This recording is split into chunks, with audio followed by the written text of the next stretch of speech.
What's up, y'all? Welcome back to yet another adventure. Today we find ourselves in the beautiful city of Miami, located here in the state of Florida.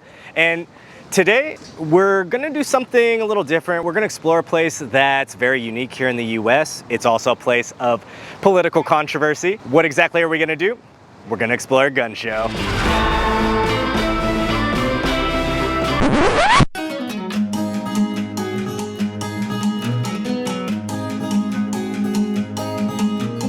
So what exactly is a gun show? Well, it's exactly what the name implies. It's usually an event hosted by some sort of organization that rents out a large space for vendors to sell gun-related merchandise. Now, I'm sure this is shocking for many of you, and I'm sure you have lots of questions, but one important piece of information is how the Second Amendment of our Constitution here in the US has been interpreted. So why is this relevant? Well, it's relevant because in recent years, the Second Amendment of our Constitution has been interpreted by the highest courts to mean that citizens here have the constitutional right to possess firearms for a lawful purpose, for example, defending themselves. So because citizens have a constitutional right to be able to possess guns, they gotta get their guns from somewhere, right? So gun shows are one of the many places where someone can go and purchase a gun. With all that said, I think I've talked enough. Let's go check out the gun show. Let's get it. All right, so first thing when you enter the door going into the gun show, there's someone standing there and they ask you immediately if you have a gun or not. If so, you stand in one part of the line, and if not, you stand in the other. Interestingly enough, I was chatting with the gentleman at the front door, and what they do actually for those people who have the guns is they go check the gun, make sure it's not loaded. It's not allowed to have any sort of bullets in the gun as you're inside the event. They obviously do that for safety measures, as well as to take it even a step further, what they do is they tie a plastic zip tie or a plastic strap basically around the gun to prevent it from going off. Another interesting thing that he had told me was that you're only able to bring the gun in for purposes of selling, trading, or having your gun appraised. So if you just want to walk in to have a gun, that is a big no. So once you go through that line, there's another line to pass through a metal detector. And once you pass through the metal detector, you're able to buy your ticket and enter the gun show. And so right after purchasing the ticket, before actually getting into the showroom area, there's a kind of like a lobby area. It has restrooms, it has conveniently, if you're dehydrated, it has a vending machine with all sorts of drinks, non-alcoholic of course. Once we passed the lobby area, it was directly into the gun show. Now this is a massive space, just as you can imagine, filled with guns, filled with vendors. And so one thing that you notice instantly is there's no right or wrong way to walk. People are coming from every angle. People are coming towards you, away from you, from side to side. There's no real walkway.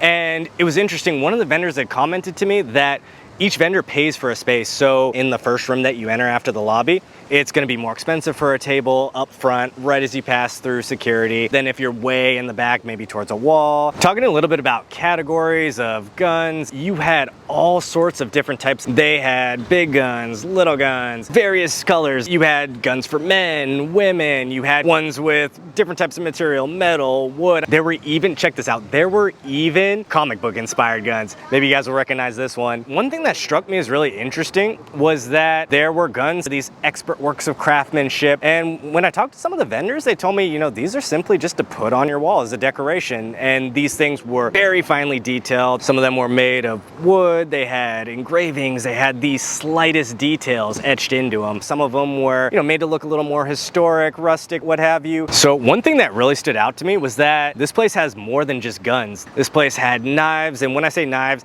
they had literally any type of knife you could think of, just like guns. They had knives for practical usage. They had knives just purely for decoration, very finely detailed, all that sort of thing. And they also had swords. One was actually from The Legend of Zelda. I don't know if any of y'all played that game back in the day. They even had samurai swords. I kid you not. Samurai swords, and it wasn't at one place, it was at multiple. One of the things that really surprised me was they had a cane that had a sword in it. I don't know if you guys have ever watched the movies where the guy pulls the sword out of the cane and literally it was everything you thought it would be. Apparently these things are real, they exist, and we found one here. So I even managed to find a shuriken shaped like a bat symbol here. Interestingly enough, they had a lot of clothing, both for men and women. But the interesting thing about this clothing was it was very politically inspired. And when I say politically inspired, I mean it was politically inspired in one direction. It was very conservative. Florida, if y'all didn't know, is a very conservative state in general. And so in addition to the clothing, the hats, what have you, there was even politically inspired shot glasses and toilet paper. If you're not aware of who is in the Liberal Party right now, currently in 2024, it was their faces on the toilet paper, and you guys can imagine what people do with them. Which is also interesting to kind of just show how really divided this country is in terms of politics. To be honest, I was actually a little surprised at how political this was, but I mean, guns are definitely a very political issue here in the US. Another thing that they had was all sorts of gun-related gear. They had these things called scopes that you put on the gun. They help you see things from very far away. They had bulletproof vests. They had backpacks. There were holsters to put your gun on. And speaking of holsters, one that we had come across was one where you could actually put it over your underwear. So the concept is basically you put the underwear on one leg at a time, you pull it all the way up, and you stick the gun right by where your crotch would be. And that was actually a product sold here. There was no shortage of surprises. So another thing I came across were tasers. One of the gentlemen working at one of the booths was kind enough to let me try it out a little bit. And so this thing, when you test it out, I mean, that thing is loud. So, which kind of shocked me a little bit. I wasn't expecting it. You just hear the zapping sound, and that thing's powerful. I mean, these things are no joke. The vendor was telling me that literally a few seconds of that thing and someone is on the ground, down on their knees, and totally out. Okay, so another thing, and I know many things have shocked me already in this video, but one of the things that shocked me the most was that there was actually a flamethrower, like literally a flamethrower, and this thing was big and this thing was heavy. And I was chatting with the vendor and he told me that the thing shoots flames about 25 feet, which for those of you who don't calculate in feet, that's a good distance. I mean, that's from here maybe to that light pole over there. I could be exaggerating, but regardless, that thing was a monster. And apparently you could like put it on the gun and make some weird, crazy fusion. I don't know, but that shocked me that you could come here and purchase a flamethrower. What do you need it for?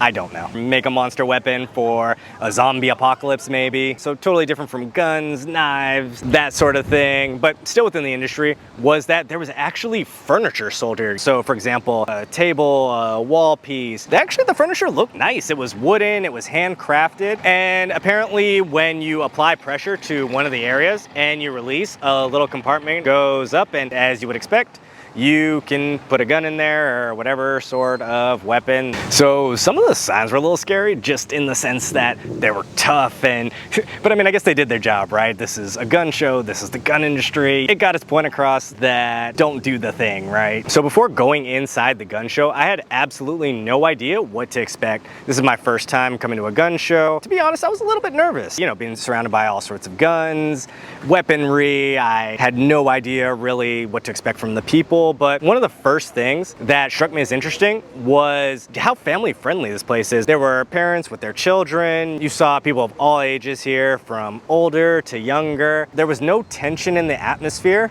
despite the amount of weaponry here, and people were really relaxed, which after, you know, being there for a little while, it kind of rubs off on you. And when I spoke to the vendors, they were all very nice and very informative. I think one of the most interesting things I saw was a massive safe. So this thing was, when I say big, this thing was massive, and it was literally an armory for anything you could possibly think of. The vendor had mentioned to me that it was for storing your arms, but this thing, I have no idea how much that thing weighed. I imagine a ton.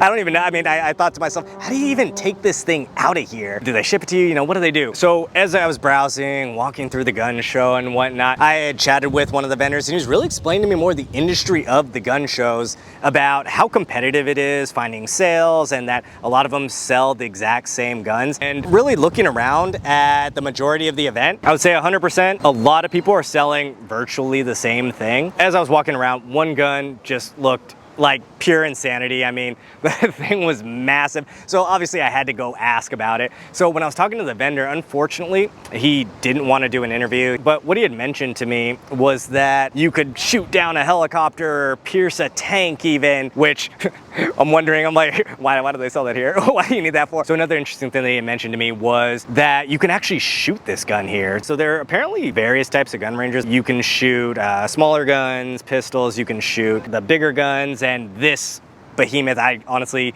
am not quite sure what to call it, but there's somewhere in the state of Florida where you could even shoot something like that. But all that aside, I asked him, what's the process for buying something like this? And so he explained the process to me, telling me first that you need to undergo a background check, you need to show a valid government issued ID, and if I pass the background check, I would be free to buy the gun. Talking a little bit about processes for purchasing a gun, there's a huge debate going on right now here in the US about whether background checks should be mandatory for gun sales in between two unlicensed people who live in the same state. So with that being said, this is a really complex issue, but alright, rather than getting too far into the weeds with all the legal mumbo jumbo, let's just summarize and start at the beginning. So basically there's a federal law that says something to the effect of businesses like, for example, hunting and sporting goods stores need a special license to be able to sell guns in the US. And even if they have that license, they can't just sell guns to anyone. They have to first do what's called a background check, which is asking each customer for some sort of government identification. And what they do is they run the information through a government system, and that's really just to make sure, for example, the customer doesn't have a violent history or anything like that, because let's be real, we don't want to sell guns to people who are a danger to other people or themselves. Now, there are other laws about selling guns, but what they don't cover is a situation where, for example, a normal person like you or me who doesn't have a license to sell guns goes to the store, buys a gun, and a month later says, you know what, this gun kind of sucks. I don't want it anymore. I think I'm just gonna sell it to my neighbor. Basically, the question that's in debate is whether in this situation, the person selling the gun should have to do a background check on the neighbor, just like the businesses, before being able to legally sell the gun. And so that's the gist of the law that's in debate right now. Anyways, back to the video. And so why exactly does this matter so much? Well, that's because gun-related deaths are actually the #1 cause of premature death here in the US. In 2023, there was a study done where 56% of those deaths were suicides and 35% of those were homicides. And the rest of the percentages being a mixture between mass shootings, shootings by police officers, and unintentional shootings. Basically, the side in favor of these background checks says that the law that's already in place has been really successful, and the addition of this law will add to the reduction in deaths. The side against these background checks basically says that the current federal law that's in place is sufficient, that implementing this new law won't actually reduce deaths. And basically there's another fear of implementing this new law will be the beginning of further regulation, which could be limitations on guns or even an all-out ban, all of which would impact sales, which in turn would mean less money for the gun industry. So that's basically the gist of the arguments. And I want to circle back to what one of the vendors had mentioned to us, in that this place does not allow private sales. Every vendor here is licensed. Every buyer has to undergo a background check before being able to legally purchase the gun. So the whole political debate doesn't apply here, which shows that, at least for this gun show, they care about safety and they want to make sure that these guns aren't going into the wrong people's hands. So on a personal note, I think that implementing this additional law is the right thing to do. And by no means am I saying that it's going to eliminate all gun-related deaths. I mean, hey, it might only have a small impact, but I think it goes without saying that if we have a tool that could even make the smallest impact on these statistics and reduce gun-related deaths, I think we should use that tool. If our country's constitution says that we have the constitutional right to possess guns for safety, shouldn't that also come with the responsibility for us to make sure that when we buy those guns, they're not going into the hands of the wrong people who are going to use them to harm others? Anyways, just a little food for thought. So to summarize, I felt relatively safe. The people were nice. They were very polite, very informative. I learned a lot about the gun industry. It was very family oriented, and it was even pet friendly. That concludes our adventure for today. I hope you all learned something. I hope you all enjoyed. Don't forget to subscribe, and I will see you at the next one.